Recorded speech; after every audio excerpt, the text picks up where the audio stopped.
এখন বলছি পদ্মজার তৃতীয় পাঠ। বলদ যখন চিত্রাকে নিয়ে লাহন ঘরে যায়, চিত্রা এক পলক পদ্মজাকে দেখার সঙ্গে সঙ্গে হতভম্ব হয়ে যায়। এত সুন্দর মেয়ে হয় নাকি? চিত্রা যখন তার শুটিংয়ে সবার সামনে এসে পদ্মজার প্রশংসা করে, সবাই হতভম্ব হয়ে চিত্রার দিকে তাকিয়ে থাকে।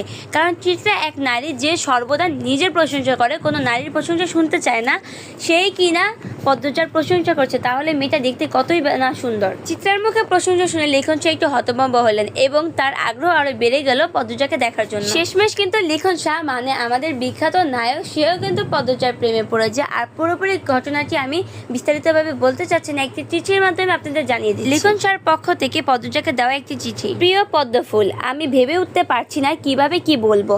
আজ চলে যাব ভাবতেই বুকে তোলপাড় চলছে। তার কারণ তুমি। যেদিন তোমাকে প্রথম দেখি থমকে গিয়েছিল নিঃশ্বাস কণ্ঠনালী, একটুও মিথ্যে বলিনি সেদিন। শুটিংয়ের সংলাপ বলতে গিয়ে ভুল করেছি বারবার, না চাইতেও বারবার চোখ ছুটে যাচ্ছিল লাহারি ঘরের দিকে। বুকে থাকা হৃৎপিণ্ডর শীর্ষের অনুভূতি শুরু হয় যেদিন তোমাকে প্রথম দেখেছি।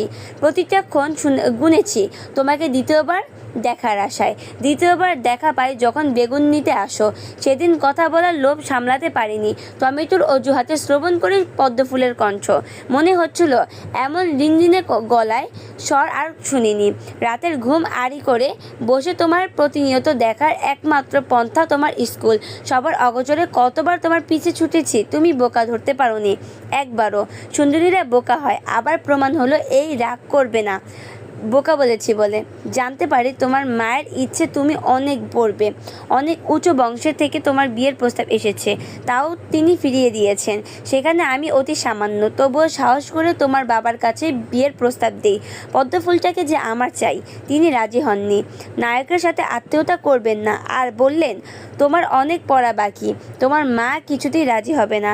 আহত মনে দুপা পিছিয়ে আছি। ভেবেছি তোমার কলেজ পড়া শেষ হলে পরিবার নিয়ে বিয়ের প্রস্তাব নিয়ে আসবো। তোমার মা সম্পর্কে যা জেনেছি বুঝেছি তাতে এতটুকু বিশ্বাস আছে, তিনি নায়ক বলে আমাকে এড়াবেন না। তিনি বিচক্ষণ মস্তিষ্কের মানুষ। আমি তোমায় ভালোবাসি পদ্মফুল। এটি লিখন শাহ।